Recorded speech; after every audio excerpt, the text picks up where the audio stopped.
ഞെട്ടിക്കുന്ന കുറച്ചധികം അറസ്റ്റുകൾ നടന്നിരിക്കുകയാണ്. ഇതിന് പിന്നിൽ പ്രവർത്തിച്ചവരുടെ ലക്ഷ്യം രാജ്യത്ത് കലാപം ഉണ്ടാക്കുക, അതായത് ഒരു ബോംബ് ബ്ലാസ്റ്റ് ഉണ്ടാക്കുക, നരേന്ദ്രമോദിയെ കൊന്നുകളയുക തുടങ്ങിയ ലക്ഷ്യങ്ങളൊക്കെ ആയിരുന്നു. ഇൻഡിപെൻഡൻസ് ഡേ, അതായത് നമ്മുടെ സ്വാതന്ത്ര്യ ദിനത്തിന് തൊട്ട് മുന്നോടിയായിട്ടുള്ള ദിവസമാണ് 200ഓളം ആളുകളെ 14ഓളം വരുന്ന സംസ്ഥാനങ്ങളിൽ നിന്നായിട്ട് അറസ്റ്റ് ചെയ്തിരിക്കുന്നു. 2 പേര് കേരളത്തിൽ നിന്നുള്ളവർ കൂടിയാണ്. ഇപ്പം അമിത്ഷായൊക്കെ കൃത്യമായിട്ട് ആ കാര്യം വിശദീകരിച്ചുകൊണ്ട് ഇപ്പോൾ ട്വീറ്റുമായിട്ട് രംഗത്തെത്തിയിട്ടുണ്ട്. നമുക്കറിയാം, സ്വാതന്ത്ര്യദിന ആഘോഷത്തിൻ്റെ ഭാഗമായിട്ട് നരേന്ദ്രമോദി നടത്തിയ പ്രസംഗത്തിൽ നക്സലുകളെ കുറിച്ചിട്ട്, ദിമാങ്കി നക്സലുകളെ കുറിച്ചിട്ട് അദ്ദേഹം പറഞ്ഞിട്ടുണ്ടായിരുന്നു. അതായത് ഇത്തരത്തിലുള്ള ആളുകൾ രാജ്യത്തിനൊരു അപകടമായിട്ട് നിലനിൽക്കുകയാണ് എന്നാണ്. ഇപ്പോൾ ഇവിടെ അറസ്റ്റിലായിരിക്കുന്നത് ദിമാങ്കി നക്സൽസ് അല്ല. ഇവിടെ അറസ്റ്റിലായിരിക്കുന്നത് ISI ബാക്ക്ഡ് ആയിട്ടുള്ള ഷഹസാബാദെ ഗാങ് ആണ്. അങ്ങനെ ഒരു നെറ്റ്വർക്കാണ്, പാകിസ്ഥാൻ ബേസ്ഡ് ആയിട്ട് പ്രവർത്തിക്കുന്ന ആളുകൾ. നമുക്ക് കേരളത്തിൽ നിന്ന് പോലും 2ഓളം ആളുകൾ അറസ്റ്റിലായിരിക്കുന്നു എന്ന് പറയുന്നത് വളരെ നമുക്ക് അപമാനകരമായിട്ടൊരു കാര്യമാണ്. ഈ തീവ്രവാദ ചിന്തയിലേക്ക്, ഇസ്ലാമിസ്റ്റ് ചിന്തയിലേക്ക് ആളുകൾ പ്രവേശിക്കുന്നുണ്ട് നമ്മുടെ നാട്ടിൽ ഇപ്പോഴും. ഇത് രാജ്യത്തിൻ്റെ വലിയൊരു ത്രെട്ടായിട്ട് നിലനിൽക്കുകയാണ്. പക്ഷേ ഇതിനെതിരെ ആരും പ്രതികരിക്കുന്നില്ല, സംസാരിക്കുന്നില്ല. പല മുഖ്യധാര മാധ്യമങ്ങളും ഇത് കണ്ടില്ല എന്ന് നടിക്കുന്നു. അമിത്ഷായുടെ ഒരു പ്രധാനപ്പെട്ട പ്രസ്താവനയായിരുന്നു ഈ 200 പേരെ സ്വാതന്ത്ര്യ ദിനാഘോഷത്തിന് മുമ്പ് തന്നെ കേരളത്തിലും അതേപോലെ തന്നെ ഇന്ത്യയിലെ വിവിധ സംസ്ഥാനങ്ങളിൽ വൻ സ്ഫോടനങ്ങൾ നടത്തി ഇന്ത്യയെ ഭയപ്പെടുത്തുക, ഇന്ത്യയിലെ ജനജീവിതത്തെ തകർക്കുക എന്ന ലക്ഷ്യത്തോടുകൂടി ടെററിസ്റ്റുകൾ അല്ലെങ്കിൽ ഭീകരപ്രവർത്തകർ ആസൂത്രണ പദ്ധതികൾ നടപ്പിലാക്കിയെന്നും അത് പൊളിക്കാൻ കഴിഞ്ഞത് ഇൻ്റലിജൻസ് വിഭാഗത്തിൻ്റെ വളരെ കാര്യക്ഷമമായിട്ടുള്ള പ്രവർത്തനത്തിൻ്റെ ഫലമായിട്ടായിരുന്നു എന്ന് തന്നെയാണ്. 200 പേരോളം അറസ്റ്റ് ചെയ്യപ്പെട്ടിട്ടുണ്ട്. ഏറ്റവും കൂടുതൽ ആളുകളെ അറസ്റ്റ് ചെയ്ത് ഉത്തർപ്രദേശിൽ നിന്നാണ്, 62 പേര്. ഹരിയാനയിൽ നിന്നാണ്. ഉത്തർപ്രദേശിൽ നിന്ന് 62, ഹരിയാനയിൽ 52, ഡൽഹിയിൽ 51, പഞ്ചാബിൽ 44, രാജസ്ഥാനിൽ 15, അങ്ങനെ പോകുന്നു. പിന്നീട് കേരളം 2 പേര്. ഏറ്റവും കുറവ് പേര് അറസ്റ്റ് ചെയ്ത സംസ്ഥാനങ്ങളിലൊന്നാണ് കേരളം എന്ന് പറയുന്നത്. കേരളം, കർണാടകത്തിലും ജമ്മു കാശ്മീരിലും 2 പേരെ അറസ്റ്റ് ചെയ്തിട്ടുള്ളൂ. പക്ഷേ ഇപ്പോഴും ഏറ്റവും കൂടുതൽ പേര് അറസ്റ്റ് ചെയ്യപ്പെടുന്ന ഉത്തർപ്രദേശ് തന്നെയാണ്. യോഗി ആദിത്യനാഥ് ഭരണം നടത്തുന്ന, ഏത് രീതിയിലും ടെററിസത്തിൻ്റെ അടിവേരുകൾ അറുത്തുമാറ്റും എന്ന് പ്രഖ്യാപിച്ച് ഭരണം നടത്തുന്ന, അവിടെ നിന്നാണ് ഏറ്റവും കൂടുതൽ അറസ്റ്റ് ഉണ്ടായിട്ടുള്ളത്. ഏൽപ്പിക്കുന്ന ഹരിയാനയിൽ നിന്നും ഏതാണ്ട് അതിന് സമാനമായിട്ടുള്ള ആളുകൾ അറസ്റ്റ് ചെയ്യപ്പെട്ടു എന്നുള്ളതാണ്. ഭീകരപ്രവർത്തനത്തിന് അന്ത്യം വരുത്താൻ വേണ്ടിയിട്ടാണ് ഓപ്പറേഷൻ സിന്ദൂർ വളരെ ശക്തമായിട്ടുള്ള രീതിയിൽ നടപ്പിലാക്കിയത്. കാരണം പഹൽഗാമിലെ ആക്രമണത്തിന് ശേഷം തിരിച്ചടിക്കാൻ ഇന്ത്യ തീരുമാനിക്കുമ്പോൾ യഥാർത്ഥത്തിൽ അജിത് ഡോവലിനോട് വളരെ കൃത്യമായിട്ട് നരേന്ദ്രമോദി പറഞ്ഞ ഒരു കാര്യമുണ്ട്. നരേന്ദ്രമോദിയും അജിത് ഡോവലുമായിട്ടുള്ള സംഭാഷണം ഇപ്പോൾ ഒരു ഡോക്യുമെൻറ്റിൻ്റെ രൂപത്തിൽ പ്രചരിക്കുന്നുണ്ട്. ആ ഡോക്യുമെൻ്റ് ആണോ അത് ശരിക്കും പറഞ്ഞത്? ആ ഡോക്യുമെൻറ്റിൽ പറഞ്ഞിരിക്കുന്ന കാര്യം എന്താണെന്ന് വെച്ച് കഴിഞ്ഞാൽ, പഹൽഗാമിൽ ആക്രമണം നടത്തിയ ആര് എന്ന് നരേന്ദ്രമോദി ചോദിക്കുമ്പോൾ അതിന് കൃത്യമായിട്ടുള്ള ഉത്തരം അജിത് ഡോവൽ നൽകുന്നുണ്ട്. അത് പാകിസ്ഥാനാണ്. അതിനുള്ള തെളിവുകളും അദ്ദേഹം നിരത്തുന്നുണ്ട്. എന്താണ് ഇനി ചെയ്യേണ്ടത് എന്ന് ചോദിക്കുമ്പോൾ നരേന്ദ്രമോദി പറയാണ്, എനിക്കൊരു 12 മണിക്കൂർ തരൂ, അതിനുശേഷം നമുക്ക് ആക്ഷൻ ആരംഭിക്കാം എന്നാണ്.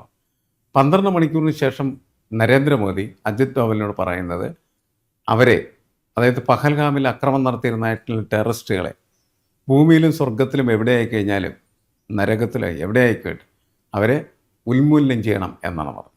അങ്ങനെ കൊടുത്ത ഒരു മെസ്സേജിൻ്റെ അടിസ്ഥാനത്തിലാണ് ഓപ്പറേഷൻ സിന്ദൂർ നടപ്പിലാക്കുന്നത്. പാകിസ്ഥാനിലെ ടെററിസ്റ്റുകളെ ട്രെയിൻ ചെയ്യിക്കുന്ന എല്ലാ മേഖലകളും അന്ന് ഇന്ത്യൻ സൈന്യം കത്തിച്ചളഞ്ഞാണ്. പക്ഷേ ഇന്ത്യയിൽ അവരുടെ നമുക്ക് പറയാവുന്ന, അവർ പറഞ്ഞയച്ചിട്ടുള്ള അവരുടെ ചാരന്മാർ പലയിടങ്ങളിലിരുന്ന് ഇപ്പോഴും പ്രവർത്തിക്കുന്നുണ്ട് എന്നതാണ്. ഈ സ്വാതന്ത്ര്യ ദിനാഘോഷത്തിന് തലേ ദിവസങ്ങളിലൊക്കെ ആയിട്ട് പലയിടങ്ങളിൽ നിന്നായിട്ട് ഈ ടെററിസ്റ്റുകളെ അറസ്റ്റ് ചെയ്യുന്നു. അപ്പോൾ അമിത്ഷാ പറയുന്നുണ്ട്, ഇത് എന്താണ് എന്ന് ചോദിച്ചു കഴിഞ്ഞാൽ നരേന്ദ്രമോദി സർക്കാരിൻ്റെ പോളിസിയാണ് സീറോ ഇൻടോളറൻസ്, അല്ലേ?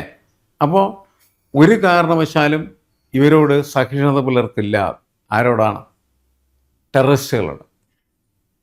അതിൻ്റെ ഭാഗമായിട്ടാണ് ഈ അറസ്റ്റുകളെല്ലാം നടന്നിരിക്കുന്നത്. ഈ പ്രദേശത്തുള്ള ആളുകൾക്കൊന്നും അറിയില്ല ഇത് എന്തായിരുന്നു എന്ന്.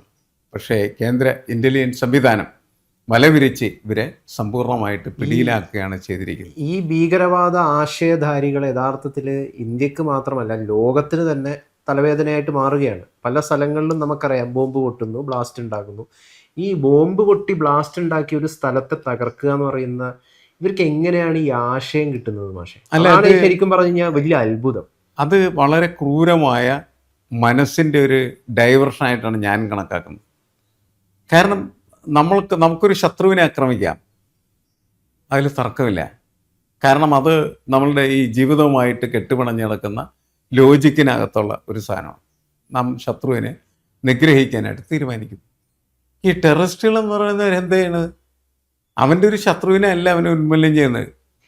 ആഹ്ലാദിക്കുന്നതിന് വേണ്ടി ഒത്തുകൂടിയ കുറേ മനുഷ്യരുടെ ഇടയ്ക്ക് ഒരു ബോംബ് വെച്ച് അവരെ മുഴുവനും കത്തിച്ച് തരിപ്പണം.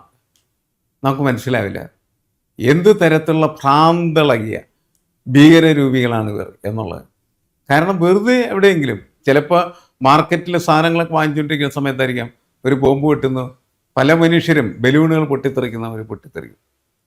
അപ്പം ഇങ്ങനത്തെ ഒരു വളരെ വികൃതമായ മനസ്സുള്ള, വികൃതമായിട്ടുള്ള വയലൻസുള്ള ആളുകൾക്ക് മാത്രം ചെയ്യാൻ കഴിയുന്ന ഒരു പ്രവൃത്തിയാണ് ടെററിസം എന്ന് പറയുന്നത്. പക്ഷേ തലവേദന ഓൾറെഡി നമ്മൾ 1947 വിട്ടയച്ചതാണ്. പൊക്കോ, നിങ്ങൾക്ക് വേണമെങ്കിൽ മറ്റു രാജ്യത്ത് പൊക്കോ എന്ന് പറഞ്ഞിട്ട് പാകിസ്ഥാൻ അങ്ങ് കൊടുത്തതാണ്. എന്നിട്ടും അവസാനിക്കുന്നില്ല. എന്നിട്ടിപ്പം ജമ്മു കാശ്മീരിൽ ഈ തലവേദന ഒഴിവാക്കാനായിട്ടാണ് ആർട്ടിക്കിൾ 370 റദ്ദാക്കിയത്. എന്നിട്ടും അവസാനിക്കുന്നില്ല. ഈ വെറുപ്പ് ഇത് എവിടുന്നാണ് ഈ വരുന്നത് എന്നുള്ളതാണ് പ്രധാന ചോദ്യം. പക്ഷേ ഈ വെറുപ്പിൻ്റെ റൂട്ട് കോസ് എന്താണ്? വെറുപ്പിൻ്റെ റൂട്ട് കോസ് എന്ന് പറയുന്നത് വർഗീയതയാണ്.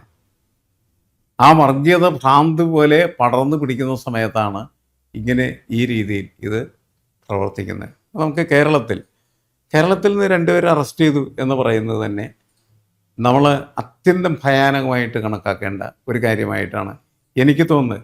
2 പേര് ആ ശൃംഖലയുടെ ഭാഗമായിട്ട് കേരളത്തിലുണ്ടല്ലോ.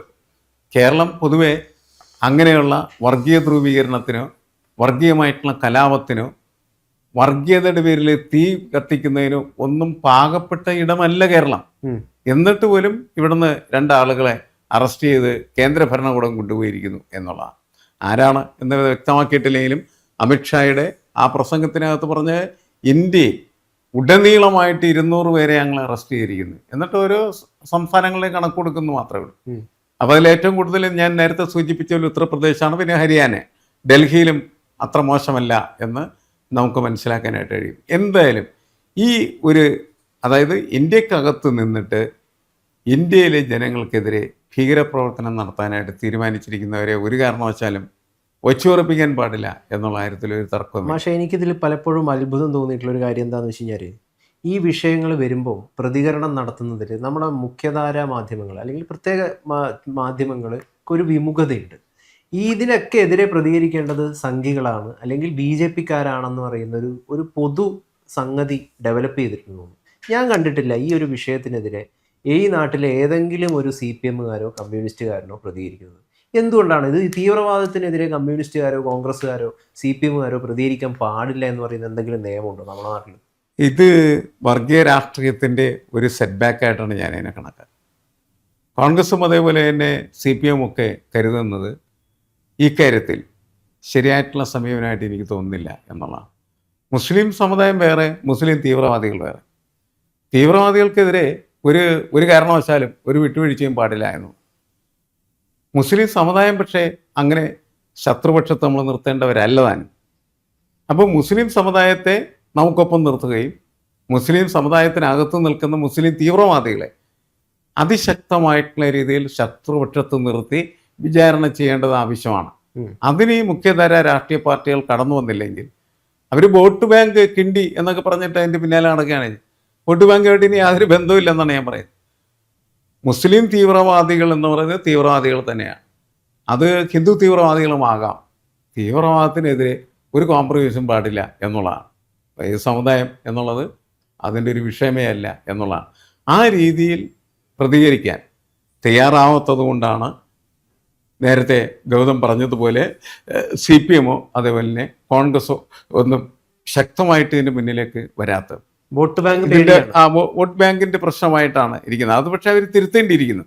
അത് തിരുത്തിയില്ലെങ്കിൽ അത് തന്നെ അവരെ തിന്നു തീർക്കും എന്നുള്ള കാര്യത്തിൽ ഒരു തർക്കമില്ല.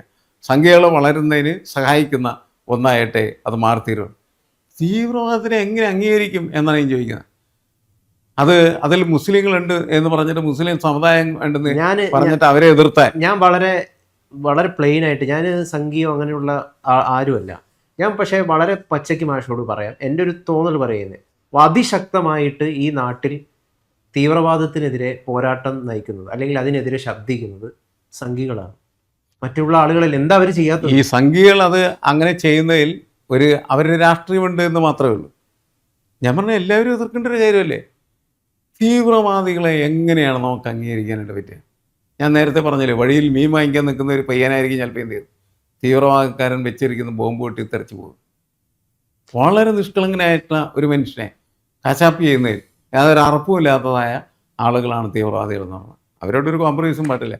അവൻ ആരായാലും, ചിലപ്പോൾ എന്താണ് മുസ്ലിം സമുദായ അംഗമാവാം, ചിലപ്പോൾ ഹിന്ദു സമുദായ അംഗമാവാം, ചിലപ്പോൾ ക്രിസ്ത്യൻ സമുദായ അംഗമാവാം, ആരും ആകാം. അത് നമ്മൾ നോക്കേണ്ട കാര്യമില്ല. ഇവൻ തീവ്രവാദിയാണോ എന്ന് മാത്രം നോക്കണ്ട. ഇപ്പൊ UAPA ചുമത്തിയിട്ട് അടുത്തിടെ കേരളത്തിൽ നിന്ന് മറ്റൊരു അപമാനകരമായിട്ടുള്ള ഒരു അറസ്റ്റ് സംഭവിച്ചു. മാഷിനെ അറിയാതെ, ഞാൻ അയാളുടെ എന്താ മുഹമ്മദ് സനൂഫ് എന്നോ അങ്ങനെ എന്തോ ആയിരുന്നു പേര്. സൗദി അറേബ്യയിൽ ജോലി ചെയ്യുന്ന ഒരാളായിരുന്നു. രാമചന്ദ്രന്റെ മകള് പഹൽഗാം ഭീകരാക്രമണത്തിൽ കൊല്ലപ്പെട്ട, കലിമ ചൊല്ലാൻ വേണ്ടി ആവശ്യപ്പെട്ടിട്ട് കൊന്നുകളഞ്ഞ, ഭീകരവാദികൾ കൊന്നുകളഞ്ഞ ആ മകളുടെ പോസ്റ്റിന് താഴെ ഒരു കമന്റ് ഇട്ടി, അത്യന്തം അപമാനകരമായിട്ടുള്ളൊരു കമന്റ്. ഇങ്ങനെ തന്നെയാണ് വേണ്ടത്, കാഫിറുകളെ മുഴുവൻ കൊന്ന് മുസ്ലിങ്ങളെ മാത്രം സംരക്ഷിച്ചിട്ട് അവർ വിപ്ലവം നയിക്കും എന്നാണ് അയാൾ, ഒരു മലയാളി, പറഞ്ഞിരിക്കുന്നത്. അപ്പൊ ഇത്തരത്തിലുള്ള സ്ലീപ്പർ സെല്ലുകൾ നമ്മുടെ നാട്ടിലുണ്ടോ? ഇതാണ് നമുക്ക് യഥാർത്ഥത്തിൽ ചോദിക്കേണ്ടത്. കേരളം എന്ന് പറയുന്ന ഒരു നാട്, ഒരു റിയലിസ്റ്റിക് കേരള സ്റ്റോറി ഉണ്ട്. മറ്റേ കേരള സ്റ്റോറി ഒരു പക്ഷേ ഡ്യൂപ്ലിക്കേറ്റ് ആയിരിക്കാം, പക്ഷേ റിയലിസ്റ്റിക് കേരള സ്റ്റോറി നമുക്ക് നൽകുന്ന ഒരു ചിത്രമുണ്ട്. പക്ഷേ നിരവധി പെൺകുട്ടികളടക്കം വളരെ തുലവും തുച്ഛമാണെങ്കിലും ISIS പോയിട്ടുണ്ട്, പുരുഷന്മാരടക്കം പോയിട്ടുണ്ട്. അതൊരു സത്യമാണ്, യാഥാർത്ഥ്യമാണ്. ഇവിടെ നമ്മളുടെ നിലപാടെന്ന് പറയുന്നത് അതിശക്തമായിട്ട് തീവ്രവാദത്തിനെതിരെ തന്നെ ആയിരിക്കണം. അയാളുടെ ജാതി നമ്മൾ നോക്കേണ്ട കാര്യമില്ല. ആ മുസ്ലിം തീവ്രവാദിയാണെന്ന് പറഞ്ഞാൽ അവനെ ശരിപ്പെടുത്താനുള്ള സമയമാണ് എടുക്കേണ്ടത്. അപ്പം അയാൾ പിന്നെ ഇവിടെ വന്ന സമയത്ത് അവനിവിടെ നിന്ന് അറസ്റ്റ് ചെയ്തുകൊണ്ടേ അവനെന്തൊരു ഭയങ്കര നിലയിലേക്ക് അങ്ങനെയൊക്കെയുള്ള ഒരു മനസ്സായിട്ടുള്ള നടക്കണം. ആ മനസ്സിൻ്റെ സാധനമാണല്ലോ പുറത്ത് വന്നത്. പിന്നൊന്നും വിടാൻ പാടില്ലാത്തതാണ്. ശരിക്കും പറഞ്ഞു കഴിഞ്ഞാൽ ഇപ്പം അവരുടെ കയ്യിൽ നിന്ന് പിടിച്ചെടുത്തിരിക്കുന്നത് IEDs ഉൾപ്പെടെ ഗ്രനേഡ്സ്, അതുപോലെ പാകിസ്ഥാൻ മാർക്കിംഗ് ഉള്ള ഗ്രനേഡ്സ്. ഇത് പാകിസ്ഥാൻ തന്നെ സപ്പോർട്ട് ചെയ്യുന്ന സംഘമാണവർ എന്ന് തെളിയിക്കുന്ന തരത്തിലാണ് അവരുടെ കയ്യിൽ നിന്ന് പിടിച്ചിരിക്കുന്നതായിട്ടുള്ള ഗ്രനേഡ് അടക്കമുള്ള ആയുധങ്ങൾ സൂചിപ്പിക്കുന്നത്. കാരണം അത് പാകിസ്ഥാൻ, മെയ്ഡ് ഇൻ പാകിസ്ഥാനാണ്. അതിന്റെ മാർക്ക്, പെട്രോൾ ബോംബ്, പിന്നെ CCTV ക്യാമറാസ് നിരീക്ഷണത്തിനായിട്ട് ഇവർ ഉപയോഗിച്ചിട്ടുണ്ട്. ഇതൊക്കെയാണ് പിടിച്ചെടുത്തിരിക്കുന്നത്. അപ്പൊ തീർച്ചയായിട്ടും തീവ്രവാദത്തിനെതിരെ പ്രതികരിക്കേണ്ടത് സംഘികൾ മാത്രമല്ല, അത് ഈ രാജ്യമാണ്, ഈ രാജ്യത്തെ എല്ലാ മനുഷ്യരുമാണ് പ്രതികരിക്കേണ്ടത്.